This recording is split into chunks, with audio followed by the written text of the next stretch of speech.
સમાચાર વિસ્તારથી।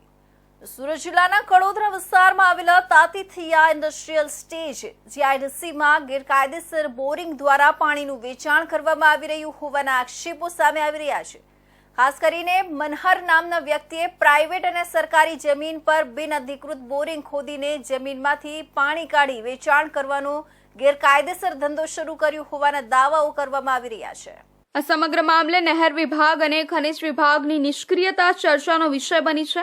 સ્થાનિક લોકોએ આક્ષેપ મૂક્યા છે કે આ ગેરકાયદેસર પ્રવૃત્તિ પાછળ નેતાઓ અને વિભાગીય અધિકારીઓના આશીર્વાદ છે। પ્રશ્ન એ છે કે આ ગેરકાયદેસર બોરિંગોને કેમ બેફામ ચલાવવા દેવામાં આવી રહ્યું છે? શું સ્થાનિક સરપંચો અને અધિકારીઓ પણ આ ધંધામાં કોઈ રીતે સંડોવાયેલા છે? જીઆઈડીસી વિસ્તારમાં આવેલી વિવિધ મિલો માટે વપરાશ માટેનું પાણી સત્તાવાર રૂપે ઉપલબ્ધ હોવું જોઈએ, પણ આ ગેરકાયદેસર બોરિંગ મારફતે મનહર ઉદ્યોગકારોને સસ્તું પાણી વેચી રહ્યો છે। મળતી માહિતી મુજબ કેટલાક મિલ માલિકો પણ આ ગેરકાયદેસર ધંધામાં સંકળાયેલા છે, જેથી તેમને સસ્તા દરે પાણી મળી રહે છે અને તેઓ પોતાના ઉદ્યોગો માટે તેનો ઉપયોગ કરી શકે છે। આ મુદ્દે તાતીથિયા જીઆઈડીસી વિસ્તારના લોકો અને પર્યાવરણ પ્રેમીઓ ચિંતિત છે। જમીનમાંથી અવિરત પાણી ઉપાડવાથી પર્યાવરણ પર પણ ગંભીર અસર થઈ શકે છે। મહત્વપૂર્ણ પ્રશ્ન એ છે કે શું સ્થાનિક તંત્ર આ ગેરકાયદેસર ધંધાને રોકવા માટે કોઈ પગલાં ભરશે? જો નહીં તો આ કૃત્યને અનાયાસે જવાનો મોકળો માર્ગ મળી જશે। નવસારીના સાંસદ જે હાલ દેશના જલશક્તિ મંત્રી છે, તેમની આગેવાની હેઠળ આખા દેશમાં ધરતીના પેટાળમાં રહેલું ભૂગર્ભ પાણી ઓછું ન થાય અને તેને સાધવા માટે સરકાર દ્વારા મોટી યોજનાઓ લાગુ કરવામાં આવી છે। કરોડો રૂપિયાની ખર્ચ સાથે વરસાદી પાણીને ધરતીના પેટાળમાં ઉતારવા અને ભૂગર્ભ પાણીનું સ્તર જળવાઈ રહે તે માટે પ્રયાસો થઈ રહ્યા છે। રેઇન વોટર સેવિંગ અને રિચાર્જિંગ માટે સરકાર જુદી જુદી મુહિમો ચલાવી રહી છે, પણ એવા સમયે જ્યારે ગુજરાતના કડોદરામાં આવેલા તાતીથિયા જીઆઈડીસી વિસ્તારમાં ગેરકાયદેસર બોરિંગ થકી ધરતીના પેટાળનું પાણી કંપનીઓ સુધી પહોંચાડવામાં આવી રહ્યું છે, ત્યારે સ્થાનિક તંત્ર, નેતાઓ અને વિભાગો આંખ આડા કાન કરી રહ્યા છે। આ સ્થિતિ સરકારની મુહિમ માટે પડકારરૂપ બની રહી છે। હવે જોવાનું એ છે કે શું પ્રશાસન અને સંબંધિત વિભાગો કાયદેસર કાર્યવાહી કરે છે કે નહીં, અથવા ગેરકાયદેસર પ્રવૃત્તિ આગળ પણ ચાલુ રહે છે। હાલ આપણે ઊભા છીએ સુરતના કડોદરા વિસ્તારમાં આવેલા તાતીથિયા જીઆઈડીસી અને રેસિડેન્સી વિસ્તારમાં। આ આખા વિસ્તારમાં જીઆઈડીસીમાં બહુ મોટી પ્રમાણમાં ઇન્ડસ્ટ્રીયલ વિસ્તાર છે, કંપનીઓ આવેલી છે। સૌથી મોટી વાત, આ કંપનીઓને જે પાણી લાગતું હોય યુઝ માટે એ બહારથી ખરીદવાની જગ્યાએ અહીં દરેક જગ્યાએ અમે તમને જે રીતે વિડીયોમાં બતાવ્યા કે એ અલગ અલગ જગ્યાએ, ચાહે સરકારી જગ્યા હોય, પ્રાઇવેટ જગ્યા હોય, કોઈની માલિકીની જગ્યા હોય, એવી જગ્યાએ ઇનલીગલ તરીકે વગર કોઈ જાતની પરમિશન રોડ અને રસ્તા, હાઈવેને પાર કરીને, નહેરને પાર કરીને અહીં એક અસામયિક તત્વ જે આ પાણીનો વેપલો કરી રહ્યો છે, મનહર નામના વ્યક્તિ દ્વારા આખા જીઆઈડીસી વિસ્તારમાં પાણી પ્રોવાઈડ કરવામાં આવે છે। મોટા પ્રમાણનું આ એક કૌભાંડ નજરે પડ્યું છે, જેને ઇન્ડિયા ન્યૂઝ આજે પ્રસારિત કરવા જઈ રહ્યું છે, તમને બતાવી રહ્યું છે હકીકત આ જગ્યાની, કે આ જગ્યામાં સૌથી મોટા પ્રમાણમાં ગેરકાયદેસર રીતે બોરિંગો કરીને પાણી અંડરગ્રાઉન્ડ લાઈનોથી કંપનીઓમાં પહોંચાડવામાં આવી રહ્યું છે। આ પાણી એક તરફ દેશના જે જળશક્તિ મંત્રી છે, જે ગુજરાતના નવસારીના સાંસદ છે, અને હાલ એમના દ્વારા જળ સંચય કરવા માટેની જે ધરતીના પેટાળનું પાણી છે એ કેવી રીતે સુખાય નહીં અને એમાં કોઈ જાતનું તકલીફ ના, તેના માટે પાછું વરસાદી રેનસૂન જે વોટર છે તેને કેવી રીતે સંગ્રહ કરી શકે તેના માટેની યોજનાને કરોડો રૂપિયાનો ખર્ચ કરવામાં આવી રહ્યો। ત્યારે ગુજરાતના કડોદરાના તાતીથિયા વિસ્તારમાં આ જે પાણી ચોર છે, કહી શકાય પાણી ચોર, તેના દ્વારા આ રીતે પાણી જે છે ધરતીના પેટાળમાંથી કાઢીને વેચવામાં આવે છે, એ કેટલું યોગ્ય? અહીંના જે તંત્ર છે, જે નહેર વિભાગ છે તે અને જે ખાદ્ય વિભાગ છે તે પણ આંખ આડા કાન કરીને બેઠું છે। આ બહુ મોટો એક પ્રશ્ન છે। આવનારા સમયે કડોદરા અને સુરતના વિસ્તારમાં પાણીની અછત માટે કેમેરામેન રવિ વેંડે સાથે સુનિલ પ્રજાપતિ, ઇન્ડિયા ન્યૂઝ, સુરત। શિવશક્તિ માર્કેટમાં આગની ઘટનાએ કાપડ બજારમાં ઘેરા પ્રત્યાઘાત સર્જ્યા છે। વેપારીઓના દુઃખમાં સહભાગી થઈને તેમને મદદરૂપ થવા, સાથોસાથ હોળીના કાર્યક્રમ નહીં કરવા અને કાર્યક્રમના ખર્ચના નાણાં પીડિત વેપારીઓ માટે એકત્ર કરાઈ રહેલા ફંડમાં આપવા વ્યાપક તબક્કે અપીલ થઈ હતી। જોકે સંવેદના મરીજ પરવારી હોય એ રીતે કેટલાક સ્થળોએ અમુક સંસ્થા દ્વારા હોળીની ઉજવણીના કાર્યક્રમોનું આયોજન કરાતા નારાજગી ફેલાઈ છે. રવિવારે ફાગોત્સવની ઉજવણીના નામે ફક્ત અશ્લીલતા દર્શાવતો એકથી વધુ વિડીયો વાયરલ થતા કાપડ બજારના વેપારીઓ ભારે વ્યથિત થયા છે. સોશિયલ મીડિયામાં પણ આવી હરકતો સામે ભારે રોષ ઠાલવતી કોમેન્ટ્સ જોવા મળી છે. વિડીયો પૈકી સૌથી વધુ ચર્ચાના કેન્દ્રમાં રહેલા એકમાં ફાગ ગીત પર ડાન્સ કરતી મહિલા બીભત્સ ઇશારા કરતી દેખાય છે. એક વ્યક્તિ સાથે ડાન્સ કરતા કરતા આ મહિલા તેના ખોળામાં પણ બેસી જાય છે. ફરી અશ્લીલ ઇશારા કરતા બીજા વ્યક્તિના હાથમાંથી પૈસા લઈ નૃત્ય કરવા માંડે છે. ત્યારબાદ ડાન્સર મહિલા પર બીજો એક વ્યક્તિ નોટો ઉડાડતો દેખાય છે. આ વિડીયો ટેક્સટાઇલ વર્તુળોની સાથે શહેરભરમાં ચર્ચાનો વિષય બન્યો છે. આ જ રીતે રવિવારે સુરતમાં એક સંસ્થાનો ફાગોત્સવનો વિડીયો પણ ભારે વાયરલ થયો હતો, જેમાં એક વયસ્ક વ્યક્તિ મહિલા સાથે ડાન્સ કરતા દેખાઈ રહ્યા હતા, જ્યારે પાછળના ભાગે બીજી કેટલીક મહિલાઓ શૃંગાર કરતા દેખાઈ હતી. રજાના દિવસે પણ વાયરલ વિડીયોને લઈ કાપડ વેપારીઓ એકબીજાને કોલ કરવા માંડ્યા હતા. આ વિડીયો જોયા બાદ મોટાભાગના વેપારી શરમ સાથે વ્યથિત થયા હતા. સુરતના કાપડ બજારમાં આટલી મોટી દુર્ઘટના બની છે, ત્યારે આ રીતે ફાગોત્સવની ઉજવણી થાય એ માનવતા નથી એવી ચર્ચા સાથે વિવિધ સોશિયલ મીડિયા પ્લેટફોર્મ પર આયોજકો સામે ફિટકારનો વરસાદ થઈ રહ્યો છે. વેપારી વર્તુળોના દાવા અનુસાર સુરતમાં નાચગાન સાથે હોળીની ઉજવણીના કાર્યક્રમો કરવા માટે રાજસ્થાનથી 6 થી 7 જેટલી પાર્ટીઓ આવી હોવાનું જાણવા મળ્યું છે. આ વાયરલ વિડીયો બાબતે પોલીસે જણાવ્યું હતું કે વાયરલ વિડીયોને લઈ તપાસ શરૂ કરવામાં આવી છે. ચેમ્પિયન્સ ટ્રોફીની ફાઇનલ મેચમાં ન્યૂઝીલેન્ડ સામે ટીમ ઇન્ડિયાની જીત થતા દેશભરમાં જશ્નનો માહોલ છે. ગુજરાતમાં પણ અમદાવાદ, સુરત, વડોદરા અને રાજકોટ સહિતના શહેરોમાં હોળી પૂર્વે દિવાળી જેવો માહોલ જોવા મળ્યો હતો. ટીમ ઇન્ડિયાની જીતને વધાવવા માટે લોકો રસ્તા પર ઉતરી આવી હર્ષોલ્લાસ સાથે વિજયને વધાવ્યો હતો, તો બીજી તરફ અનેક જગ્યાએ લોકોએ ફટાકડા ફોડી જીતની ઉજવણી કરી હતી. ચેમ્પિયન ટ્રોફીમાં ટીમ ઇન્ડિયાની જીત થતા દેશભરમાં જશ્નનો માહોલ જોવા મળ્યો હતો. ઉજવણી કરવામાં સુરતી લાલાઓ પાછળ નથી રહ્યા. સુરતના રસ્તાઓ પર મોટી સંખ્યામાં લોકો ઢોલ નગારા સાથે ઉતરી આવતા વાહનોના પૈંડા થંભી ગયા હતા. શહેરના ભાગળ વિસ્તારમાં રસ્તા પર લોકોનું ઘોડાપુર ઉમટી પડ્યું હતું. સુરતના ભાગળ વિસ્તારમાં હજારોની સંખ્યામાં લોકો રસ્તા પર ઉતરી આવતા ટ્રાફિક જામના દ્રશ્યો સર્જાયા હતા. અનેક સ્થળો પર વાહન ચાલકો અને ઉજવણી કરી રહેલા લોકો વચ્ચે બોલાચાલીના દ્રશ્યો સર્જાયા હતા. સ્થિતિ બગડે નહીં તે માટે સુરત પોલીસે રસ્તા પર ઉતરવું પડ્યું હતું. સુરતના ભાગળ વિસ્તારમાં હજારોની સંખ્યામાં લોકો પર એકત્રિત થતા લોકો જોવા મળ્યા હતા. ટ્રાફિક ચોકી પર કેટલાક યુવાનો ચડી જતા પોલીસે નીચે ઉતારવા પડ્યા હતા. શહેરના મોટાભાગના વિસ્તારમાં યુવકો રસ્તા વચ્ચે આવીને ઉજવણી કરવા લાગતા ટ્રાફિક જામની સ્થિતિ સર્જાઈ હતી. અનેક વિસ્તારમાં ટ્રાફિક વ્યવસ્થાની ચિંતા કર્યા વગર જ યુવકો રસ્તા પર નાચતા જોવા મળ્યા હતા. શહેરમાં ટીમ ઇન્ડિયાની જીતની ઉજવણી માટે લોકોએ પહેલાથી જ તમામ તૈયારીઓ કરી રાખી હતી. જીત થતાં જ બીજા મિનિટે લોકો ઢોલ નગારાના તાલે તિરંગા સાથે ઉજવણી કરતા જોવા મળ્યા હતા. સુરત શહેરમાં ઠેર ઠેર લોકો એકત્ર થવા લાગતા અનેક જગ્યાએ ટ્રાફિક સમસ્યા સર્જાઈ હતી. આ દરમિયાન કાયદો અને વ્યવસ્થા જળવાઈ રહે તે માટે સુરત પોલીસનો કાફલો સ્થળ પર उतरी આવ્યો હતો. आईसीसी चैंपियन ट्रॉफी के आज भारत और न्यूजीलैंड का मैच था जो दुबई में रखा गया था. आज के इसमें भारत ने जीत का तिरंगा लहराया है. जीतने के बाद जो भारत के हर राज्य में, हर देश के हर राज्य में इसकी खुशी का माहौल है. यहाँ सूरत में आप देख सकते हैं, सूरत में यहाँ युवा जो क्रिकेट प्रेमी है उनके द्वारा झंडा फहराया गया है, रैलियां निकाली गई है, मिठाइयाँ बांटी गई है, पटाखे फोड़ा गया, जश्न मनाया जा रहा है.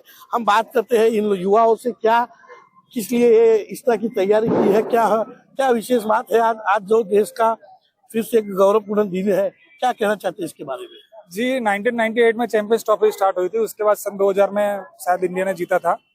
उसके बाद सन 2013 में, उसके बाद आज 12 साल के बाद जो इंडिया ने मैच जीता है ना, वो हम युवाओं के अंदर एकदम जोश आ गया है कि भाई 12 साल के बाद इंडिया ने जो ट्रॉफी लाई है वो एकदम जोश, और सारे के सारे युवा जो है वो सब मतलब उनको भी पता चला कि भाई काफी लॉन्ग टाइम के बाद इंडिया ने ट्रॉफी लाया है, तो भाई जोश और उत्साह के साथ उसकी उजवड़ी कर रहे हैं. क्या कहना चाहते हैं और भी हमारे साथ जुड़े युवा, क्या कहना चाहते हैं आज का जो भारत का जो मैच था और इस जो ट्रॉफी की में भारत का प्रदर्शन कैसा रहा? भारत का प्रदर्शन बहुत अच्छा रहा। आज रोहित शर्मा ने जो पारी खेली 76 रन की बहुत अच्छी खेली। आज हमको बहुत गर्व की बात है। आज हम सारी युवा यहाँ 4 रास्ते पे हम लोग इकट्ठे हुए हैं। आज जश्न मना रहे इंडिया की जीत की। भारत माता की। आप देख सकते हो देश में 12 साल बाद ये ट्रॉफी आई है और ट्रॉफी की जीत का जश्न पूरे देश में युवा और क्रिकेट प्रेमियों द्वारा मनाया जा रहा है। कैमरामैन रवि वेने के साथ सुनील प्रजापति, इंडिया न्यूज, सूरत। સુરતના પાલ વિસ્તારમાં રહેતી 30 વર્ષીય એકાઉન્ટન્ટ પરિણીતાએ પોતાના ઘરે ગળે ફાંસો ખાઈ જીવન ટૂંકાવી લેતા ચકચાર મચી જવા પામી છે। પરિણીતાના ભાઈ અને પિયર પક્ષના લોકોએ સાસરિયાવાળા માનસિક રીતે ટોર્ચર કરતા હોવાનો આક્ષેપ કર્યો છે। હાલ પોલીસે લાશને પીએમ અર્થે ખસેડી તપાસ હાથ ધરી છે। અત્રે ઉલ્લેખનીય છે કે મેજિસ્ટ્રેટની કામગીરી પૂર્ણ થયા બાદ પરિણીતાનું પીએમ કરાવવામાં આવ્યું હતું। સુરતના પાલ વિસ્તારમાં આવેલા સોહમ એલિગન્સ રેસિડેન્સીમાં ડી બિલ્ડિંગમાં 8મા માળે ઘર નંબર 805માં 30 વર્ષીય શિલ્પાબેન દક્ષેશભાઈ વરેલિયા પોતાના પરિવાર સાથે રહેતી હતી। રાત્રે અચાનક શિલ્પાબેને ઘરમાં ગળે ફાંસો ખાઈ જીવન ટૂંકાવી લેતા ચકચાર મચી જવા પામી હતી। રાત્રે ઘરમાં પંખા સાથે દુપટ્ટો બાંધી શિલ્પાબેન આપઘાત કર્યો હતો। શિલ્પાબેને રૂમનો દરવાજો બંધ કરી આપઘાત કરી લીધો હતો, જેથી પરિવારને જાણ થતા દરવાજો ખોલવાનો પ્રયત્ન કર્યો હતો, પરંતુ દરવાજો ના ખુલતા ફાયરમાં જાણ કરી હતી। ફાયરના જવાનોએ દરવાજો તોડ્યો અને અંદર જોતા શિલ્પાબેન લટકતી હાલતમાં મળી આવ્યા હતા। આપઘાતની જાણ પિયર પક્ષના લોકોને થતા તેઓ તાત્કાલિક અંકલેશ્વરથી સુરત પહોંચ્યા હતા। દીકરીના મોતથી પરિવાર શોકમાં ગરકાવ થયો હતો। પરિણીતાના મોતને પગલે પોલીસે મૃતદેહને પીએમ અર્થે ખસેડી પરિવારના નિવેદન લેવાની તજવીજ હાથ ધરી છે। આ અંગે મૃતક શિલ્પાબેનના ભાઈ રાહુલ પરમારે જણાવ્યું હતું કે અમે અંકલેશ્વર રહીએ છીએ। અમને જાણ થઈ કે મારી બહેને ઘરમાં ગળા ફાંસો ખાઈ આપઘાત કરી લીધો છે। મારી બહેનને તેના સાસરી પક્ષના લોકો માનસિક રીતે ખૂબ જ હેરાન કરતા હતા। 3 દિવસ પહેલા જ એમના સાસરીવાળા લોકો અમારે ઘરે આવ્યા હતા અને મારી બહેનને લઈ ગયા હતા। નાની નાની બાબતોમાં મારી બહેનને હેરાન કરતા હતા અને માનસિક રીતે ટોર્ચર કરતા હતા। મારી બહેનનો પતિ કંઈ કામકાજ કરતો ન હતો। મારી બહેન 3 દિવસથી નોકરી ઉપર જતી હતી। સાસરીવાળાના ત્રાસના કારણે જ મારી બહેને આપઘાત કર્યો છે। તેમના વિરુદ્ધ કડક કાર્યવાહી થાય તેવી જ અમારી માંગ છે। જે ઘટના બની તે મારી નાની બેન છે શિલ્પા પરમાર। એને સાસરી પક્ષથી માનસિક રીતે ટોર્ચરિંગ કરવામાં આવી છે, જેના કારણે એ આજે બનાવ બન્યો છે એ લોકોના ત્રાસના લીધે જ બનેલો છે। ઘરના એ લોકોએ માનસિક રીતે ટોર્ચરિંગ કર્યું છે બેનને। 3 દિવસ પહેલાં પણ અમે મળવા ગયા હતા તો એ લોકોને સમજાઈ બુજાઈને પતાવ્યું હતું ને એ લોકો જાતે જ ઘરે લઈ ગયેલા હતા। એમના લગ્નને 5 વર્ષ થયા। શું કઈ વાત થઈ હતી બેન સાથે વાત થયેલી ને બેને જણાવેલું જ હતું કે આવી રીતે એ લોકો ટોર્ચરિંગ કરે છે। ઘરમાં નાના મોટી મેટર કરીને એ લોકો બેનને ટોર્ચર કરતા હતા। એમ કામ ધંધો કંઈ કરતા નથી એમના વર, ઘરે જ છે। મારી બેન અત્યારે 3 દિવસથી જ નોકરી લાગેલી હતી। અમને યોગ્ય ન્યાય મળવો જોઈએ સાહેબ। અમે ગરીબ ઘરના માણસ છે તો અમને ન્યાય મળવો જોઈએ। અત્રે ઉલ્લેખનીય છે કે મૃતક શિલ્પાબેન દક્ષેશભાઈ વરેલિયાના બીજા લગ્ન હતા અને આ લગ્ન જીવનને 5 વર્ષ જેટલો સમય થયો હતો। દક્ષેશભાઈના પણ આ બીજા લગ્ન હતા। પતિ પત્ની વચ્ચે ઝઘડા અને ગૃહ કંકાસના કારણે આપઘાત કર્યાનો પિયર પક્ષના લોકોએ આક્ષેપ કર્યો હતો। હાલ તો પોલીસે સમગ્ર મામલે તપાસ હાથ ધરી છે। મેજિસ્ટ્રેટ આવ્યા બાદ તેમની કામગીરી થયા બાદ પોસ્ટમોર્ટમ કરવામાં આવ્યું હતું। તો હવે સમય છે એક વિરામનો।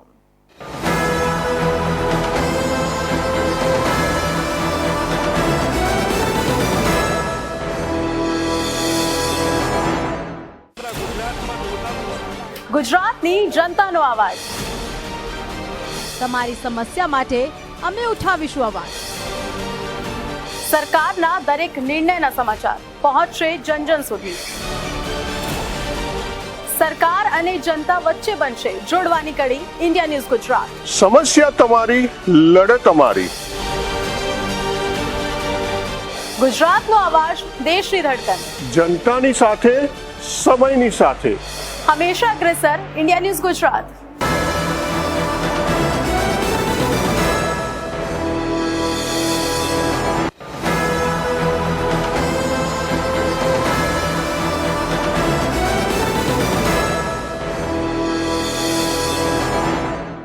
વિરામ બાદ ફરી આપ સૌનું સ્વાગત છે। જંબુસર તાલુકામાં એક ગામમાં 20 વર્ષીય દિવ્યાંગ યુવતી સાથે ગામના જ બે શખ્સોએ સામૂહિક દુષ્કર્મ આચર્યું હતું, જે કેસમાં પોલીસે તાત્કાલિક એક્શન લઈને ગણતરીની કલાકોમાં જ આરોપીઓને ઝડપી પાડ્યા છે। રાત્રે યુવતી પોતાના ઘરમાં સૂતી હતી ત્યારે ગામના જ બે શખ્સોએ પૂર્વ આયોજિત કાવતરું રચ્યું હતું। બંને આરોપીઓ યુવતીના ઘરમાં પ્રવેશ કરી તેનું મોં દબાવી દુષ્કર્મ આચર્યું હતું। જોકે યુવતીની ભાભી અવાજ સાંભળી જાગી જતા બંને આરોપીઓ ભાગી છૂટ્યા હતા। જંબુસર પોલીસ મથકના પીઆઈ એબી પાણમિયાએ તાત્કાલિક કાર્યવાહી શરૂ કરી હતી। યુવતીનું મેડિકલ કરાવ્યા બાદ વિવિધ ટીમો બનાવી આરોપીઓની શોધખોળ શરૂ કરી હતી। ટેકનિકલ સર્વેલન્સ અને બાતમીદારોની મદદથી નડિયાદની સીમમાંથી બંને આરોપીઓને ઝડપી પાડવામાં સફળતા મળી હતી। પોલીસે બંને આરોપીઓની ધરપકડ કરી છે અને તેમના રિમાન્ડ મેળવવાની કાર્યવાહી શરૂ કરી છે। આ ગંભીર ગુનામાં વધુ તપાસ ચાલુ છે। 8 માર્ચ 2025 ના રોજ જંબુસર પોલીસ સ્ટેશન ખાતે એક ફરિયાદ નોંધવામાં આવે છે, જેમાં ભોગ બનનારની માતા પોતે ફરિયાદ આપે છે અને પોતે જણાવે છે કે પોતાની દીકરી કે જે દિવ્યાંગ છે તેમના ઉપર સામૂહિક બળાત્કારની એક ઘટના ઘટે છે। જે અનુસંધાને તેમની માતા એવું જણાવે છે કે બે આરોપીઓ જેમનું નામ છે અશ્વિન રાઠોડ તેમજ વિજય રાઠોડ કે જે પૂર્વ આયોજિત કાવતરા દ્વારા રાત્રિના 2 વાગ્યા દરમિયાન પોતાના ઘરમાં ઘૂસી જાય છે અને દીકરી સાથે સામૂહિક બળાત્કારની ઘટના ઘટે છે તેવી ફરિયાદ પોલીસ સ્ટેશનમાં આવીને જાહેર કરે છે અને તે અનુસંધાને જંબુસર પીઆઈ દ્વારા તાત્કાલિક એફઆઈઆર દાખલ કરવામાં આવે છે અને આ ઘટનાની ગંભીરતા તેમજ વર્તમાન પરિસ્થિતિ જોઈ અને રેન્જ આઈજી શ્રી સાહેબ સંદીપસિંહ સાહેબ તેમજ ભરૂચ એસપી શ્રી મયુર ચાવડા સાહેબ દ્વારા સૂચના આપવામાં આવે છે કે આ આરોપીઓને તાત્કાલિક પકડી પાડવામાં આવે। જે અનુસંધાને જંબુસરના પીઆઈ શ્રી એવી પાણમિયા દ્વારા જુદી જુદી ટીમોની રચના કરવામાં આવે છે તેમજ હ્યુમન ઇન્ટેલિજન્સી અને ટેકનિકલ સર્વેલન્સની મદદથી આરોપીઓની શોધખોળ હાથ ધરે છે। ઘણી મહેનતના અંતે એક સફળતા પ્રાપ્ત થાય છે અને આરોપીઓ કે જે બે અશ્વિન રાઠોડ તેમજ વિજય રાઠોડ કે જે નડિયાદની સીમમાં છુપાયેલા હોય છે અને તેમને ત્યાંથી પકડી પાડવામાં આવે છે અને તેમની ટીમ દ્વારા કાયદેસરની કાર્યવાહી આગળ હાથ ધરવામાં આવે છે અને આરોપીઓને હાલ અટક કરેલ છે। આ મામલે ભરૂચના એસએસટી ડીવાયએસપી ડોક્ટર અનિલ સિસારાએ જણાવ્યું હતું કે 7મી માર્ચના રોજ જંબુસર તાલુકાના એક ગામમાં બે આરોપીઓએ પૂર્વ આયોજિત કાવતરું હાથ ધરીને એક દિવ્યાંગ યુવતીના મકાનમાં પ્રવેશી તેનું મોઢું દબાવી તેની સાથે વારાફરતી દુષ્કર્મ આચર્યું હતું। જે અનુસંધાને જંબુસર પીઆઈએ ગણતરીના સમયમાં જ બંને આરોપીઓને નડિયાદ ગામની સીમમાંથી ઝડપી પાડી કાયદેસરની કાર્યવાહી હાથ ધરી છે। સુરત જિલ્લાના માંડવીના ઉશ્કેર ગામે ગત 5 તારીખના રોજ નહેરમાં ભંગાણ બાદ કામગીરી શરૂ કરાઈ હતી। નહેરમાં ગાબડું પડતા નહેર બંધ કરવાની ફરજ પડી હતી, ત્યારે આજે આજરોજ નહેરનું રિપેરિંગ કામ પૂર્ણ થશે। રાબેતા મુજબ પાણી છોડવામાં આવશે। સુરત જિલ્લાના માંડવી તાલુકાના ઉશ્કેર ગામેથી કાકરાપાર જમણા કાંઠા નહેર પસાર થાય છે। આ નહેર વિસ્તારની હજારો હેક્ટર ખેતીને નવજીવન આપે છે। રાજ નહેરમાં ગતરોજ ભંગાણ પડ્યું હતું અને નહેરનું પાણી આસપાસના ખેતરોમાં ફરી વળ્યું હતું। સિંચાઈના અધિકારીઓએ સ્થળ ઉપર આવી તાત્કાલિક ધોરણે નહેર બંધ કરાવી હતી અને યુદ્ધના ધોરણે મરામત કામગીરી શરૂ કરાઈ હતી। માટી પુરાણનું પ્રથમ કામગીરી શરૂ કરાઈ હતી અને બાદમાં આરસીસી કરવામાં આવ્યું હતું, જેથી વહેલી તકે નહેરનું મરામત કરી દેવાનો તંત્ર દ્વારા દાવો કરાયો છે। સિંચાઈ વિભાગ દ્વારા આ નહેરનું સને 2017ની સાલમાં 256 કરોડ રૂપિયાના ખર્ચે જ નવીનીકરણ કરાયું હતું। જોકે આ નહેરનું નવીનીકરણ લાંબુ ચાલ્યું નહીં અને ગતરોજ નહેરમાં ભંગાણ પડ્યું હતું। ત્યારે હાલ કામગીરી પૂર્ણતાના આરે આવી જતા 1-2 દિવસમાં ફરી રાબેતા મુજબ નહેરમાં પાણી છોડવામાં આવશે અને ખેડૂતો ફરી એકવાર લાભ થઈ શકશે। આપણા કેનાલમાં ગાબરું લગભગ 5 તારીખના સવારે મરસ્કે 3 વાગે જેવું પડ્યું હતું। 5 તારીખે ગાબરું પડવાથી આઈ થિંક એક દિવસ તો આપણને પાણી ઓછું થવામાં લાગ્યું, પાણીનો સમય ઓછો થવામાં। પછી આપણે આજે 3 દિવસ પૂરા થયા છે। આજે સવારે મરસ્કે આપણે કેનાલનું કામ જોઈ શકો છો કે રિપેરિંગ કામ થઈ ગયું છે। હવે આજે સાંજથી તબક્કાવાર અમે ખેડૂતો માટે પાણીનું છોડવાનું આયોજન કરેલું હોય। તબક્કાવાર પાણી છોડવા મતલબ કે હવે 3 દિવસ પછી આપણે કેનાલમાં પાણી પાછું ફૂલ કરી અને ખેડૂતોને પાણી પહોંચાડી શકીશું। અને આ જે કેનાલમાં કામ કરવાથી આજે જે સીમમાં જે ગાબરા પડવાથી આપણે બાજુના ડ્રેનના ગામોમાં જે પાણી ભરાઈ ગયું એનું સર્વે પણ આપણે ચાલુ કરી દીધું હોય એટલે એનો પણ આપણે રિપોર્ટ આવતા એનો પણ આગળની કાર્યવાહી કરવામાં આવશે। હવે આવતીકાલથી સિંચાઈ માટે ખેડૂતોને પાણીની સેવા શરૂ કરી દેવામાં આવશે। આ સિંચાઈની પૂરી ટીમ અહીંયા હતી મશીનરીની વાત કરીએ તો 3 JCB 3 હિટાચી અને 20-25 હાઈવાઓ કામે લાગ્યા હતા અને 60 થી 70 મજૂરો આપણા કામ કરી રહ્યા હતા. આ કામ યુદ્ધના ધોરણે કામ કરવામાં આવ્યું છે અને 2 દિવસમાં આપણું આ કામ પૂર્ણ કરી દેવામાં આવ્યું છે 24 કલાક. આ ભંગાણની તો સિંચાઈ વિભાગ મરામત કરી દેશે, પરંતુ આ જ નહેર નજીક ઘણી જગ્યાએ નહેર તૂટી હોય એવા દ્રશ્યો સામે આવ્યા છે. ઘણી જગ્યાએ નહેરના પોપડા ઉખડી ગયા છે, જેથી નહેરના ભૂતકાળમાં થયેલા મરામત કામગીરી અંગે પણ હવે પ્રશ્નો ઊભા થઈ રહ્યા છે. જેથી ફરી નહેર શરૂ કરાય અને પાણીનો ફોર્સ વધશે તો અન્ય જગ્યાએ પણ ભંગાણ પડવાની ભીતિ સેવાઈ રહી છે. ગોળીગઢનો મેળો દક્ષિણ ગુજરાતનો પ્રખ્યાત મેળો છે, જેમાં દક્ષિણ ગુજરાત સહિત અન્ય રાજ્યોમાંથી મોટી સંખ્યામાં શ્રદ્ધાળુઓ ભાગ લે છે. સુરત જિલ્લાના મહુવા તાલુકાના વાંસકોઈ ગામમાં દર વર્ષે હોળીના પહેલા રવિવારે ગોળીગઢ મેળાનું આયોજન કરવામાં આવે છે. ખાસ કરીને સુરત, નવસારી, તાપી, ડાંગ અને વલસાડ જિલ્લાના આદિવાસી સમાજના લોકોમાં મેળાને લઈને ઘણું મહત્વ છે. દર વર્ષે હોળીના પવિત્ર તહેવાર પહેલા રવિવારે મહુવા તાલુકાના વાંસકુઈ ગામે આવેલા ગોળીગઢ બાપાના ઐતિહાસિક અને પૌરાણિક મંદિરમાં ગોળીગઢનો મેળો ભરાય છે. માત્ર એક જ દિવસે વ્રત પૂર્ણ કરવાની પરંપરાને કારણે ગોળીગઢ બાપાના મંદિરે મોટી સંખ્યામાં ભક્તો ઉમટી પડે છે. લોકવાયકા મુજબ વર્ષો પહેલા ગામમાં 2 ભાઈઓ રહેતા હતા. બંને ભાઈઓ આ જ જગ્યાએ બેસીને ગુમડા, અછબડા અને અન્ય રોગોથી પીડિત દર્દીઓની જડીબુટીઓની મદદથી સારવાર કરતા હતા, જેનાથી તમામ રોગો મટી જતા હતા. ઘણા વર્ષો સુધી દવા આપ્યા પછી હોળીના પહેલા રવિવારે એક ભાઈનું અવસાન થયું. બીજા જ વર્ષે હોળીના પહેલા રવિવારે બીજા ભાઈનું અવસાન થવાને કારણે ગામના લોકોએ બંનેની મૂર્તિઓ બનાવીને તેમની પૂજા કરવાનું શરૂ કર્યું. આ બંને ભાઈઓની યાદમાં દર વર્ષે લોકો પોતાની પ્રતિજ્ઞા પૂર્ણ કરવા અહીં આવવા લાગ્યા. આ મેળામાં દક્ષિણ ગુજરાત ઉપરાંત મહારાષ્ટ્ર અને રાજસ્થાનમાંથી પણ મોટી સંખ્યામાં શ્રદ્ધાળુઓ પોતાની પ્રતિજ્ઞા પૂર્ણ કરવા આવે છે. વર્ષોથી મેળો ભરાય છે, એની વ્યવસ્થા જાણવા માટે આ વર્ષે નવું મોટું મંદિર બનાવવામાં આવ્યું છે. નાના મંદિરમાં જે તકલીફ પડતી હતી તે દૂર કરવા માટે મોટું મંદિર બનાવ્યું છે. પાછળથી રસ્તા મોટા બનાવ્યા છે કે જેથી પબ્લિકને કોઈ અગવડતા નહીં આવે અને વર્ષો જૂની જે અગવડતા લોકો ભોગવતા હતા તે આ વર્ષે લોકો સારી સગવડ મળે એ હેતુસર અહીં મેળાનું આયોજન 8-9 તારીખે કરવામાં આવ્યું છે અને 9 તારીખે મેળો રાત્રે 6 વાગે સંપન્ન થશે અને અહીં જે શ્રદ્ધાળુ આવે છે તે પોતાની જે ડોક્ટર તરીકે જે માનતા રાખીને અસાધ્ય રોગો જે હમણાં દૂર થાય છે એની માનતા રાખીને અહીં એ લોકો પોતાની માનતા પૂરી કરવા નાળિયેરને વધેરીને એની માનતા પૂરી કરે છે અને ગોળી ગોમડા કે જે થયેલું હોય સારું થઈ જાય એના માટે એ લોકો માનતા માની લે છે. રવિવારે બધા પૂર્ણ કરે છે. ઐતિહાસિક મેળાને લઈને વહીવટી તંત્રએ સાબડું બન્યું છે. લાખો શ્રદ્ધાળુઓ મેળામાં આવે તે માટે કોઈ પણ પ્રકારની અરાજકતા કે અપ્રિય ઘટના ન બને તે માટે સુરક્ષાની પૂરતી વ્યવસ્થા કરવામાં આવી છે.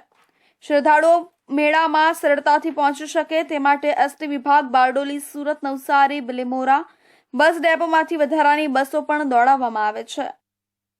સુરત માન દરવાજા પાસે અકસ્માતની ઘટના બની હતી. માન દરવાજા પાસે પુલ ચડતી વખતે એક્ટિવા ચાલકનું સ્ટીયરિંગ પરથી કાબુ ગુમાવતા અકસ્માત સર્જાયો હતો, જેમાં 2 ઇજાગ્રસ્ત યુવકોને પગ, માથા, કમરના ભાગે ગંભીર ઇજાઓ પહોંચતા સ્મીમેર હોસ્પિટલ ખાતે ખસેડવામાં આવ્યા હતા. પોલીસે અકસ્માતનો ગુનો નોંધી વધુ તપાસ હાથ ધરી છે. સુરત માન દરવાજા નજીક એક દુઃખદ અકસ્માત થયો હતો, જેમાં 2 યુવાનોને ગંભીર ઇજાઓ પહોંચી હતી.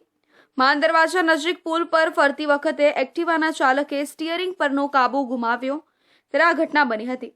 પ્રત્યક્ષદર્શીઓના જણાવ્યા અનુસાર એક્ટિવા મધ્યમ ગતિએ ચાલી રહી હતી ત્યારે ડ્રાઈવરે અચાનક કાબુ ગુમાવ્યો હતો, જેના કારણે વાહન અકસ્માતગ્રસ્ત થયું હતું. અકસ્માતની અસર ગંભીર હતી, જેના કારણે 2 યુવાનોને ગંભીર ઈજાઓ થઈ હતી. ઘાયલ યુવાનોને તાત્કાલિક સ્મીમેર હોસ્પિટલમાં લઈ જવામાં આવ્યા હતા, જ્યાં તેમને તેમની ઈજાઓ માટે તબીબી સહાય આપવામાં આવી હતી.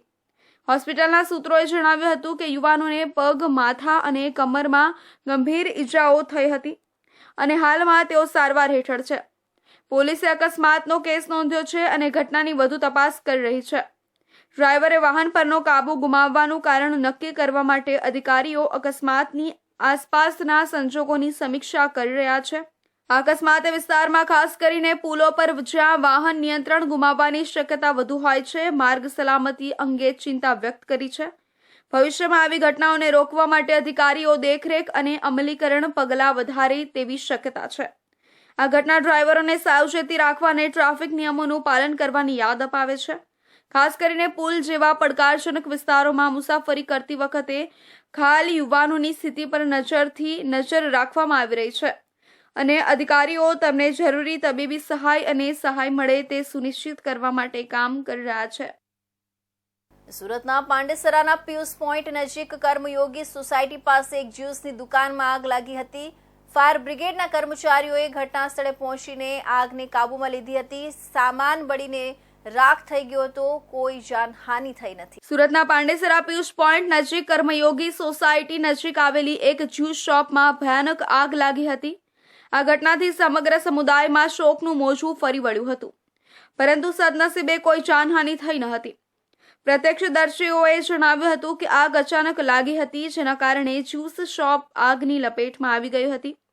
દુકાનમાં હાજર જ્વલનશીલ પદાર્થોને કારણે આગ ઝડપથી ફેલાઈ હતી. આગ એટલી તીવ્ર હતી કે તેણે દુકાનનો તમામ સામાન બળીને ખાખ થઈ ગયો હતો. રાખ અને બળી ગયેલા અવશેષો સિવાય કંઈ બચ્યું ન હતું. ફાયર બ્રિગેડના કર્મચારીઓને તાત્કાલિક જાણ કરવામાં આવી હતી અને તેઓ આગને કાબૂમાં લેવા માટે ઘટના સ્થળે દોડી આવ્યા હતા. અગ્નિશામકોએ આગને કાબૂમાં લેવા માટે અથાગ મહેનત કરી હતી. આગને ઓલવવા માટે અત્યાધુનિક સાધનો અને તકનીકોનો ઉપયોગ કર્યો હતો. એક સંકલિત પ્રયાસ પછી ફાયર બ્રિગેડના કર્મચારીઓએ આગને સફળતાપૂર્વક કાબૂમાં લીધી હતી. તેને બાજુની ઇમારતોમાં ફેલાતી અટકાવી હતી. અગ્નિશામકોના સમયસર હસ્તક્ષેપથી સંભવિત દુર્ઘટના ટળી હતી. આસપાસના માળખાને નુકસાન થતું બચ્યું હતું. જોકે આગને કારણે જ્યુસ શોપને નોંધપાત્ર નુકસાન થયું હતું. સદનસીબે આ ઘટનામાં કોઈને ઈજા કે જાનહાનિ થઈ નથી. દુકાનના માલિક અને કર્મચારીઓ કંપાયા હોવાના અહેવાલ છે, પરંતુ તેમને કોઈ નુકસાન થયું નથી. આગનું કારણ હાલમાં અજ્ઞાત છે અને આગનું મૂળ નક્કી કરવા માટે તપાસ ચાલી રહી છે. આગના મૂળ કારણને ઓળખવા માટે અધિકારીઓ ઇલેક્ટ્રિકલ વાયરિંગ ઉપકરણો અને ઇન્ગ્વિસ્ટરના અન્ય સંભવિત સ્ત્રોતોની તપાસ કરશે તેવી શક્યતા છે. આ ઘટના આગ સલામતી અને નિવારણ પગલાંના મહત્વની સ્પષ્ટ યાદ અપાવે છે.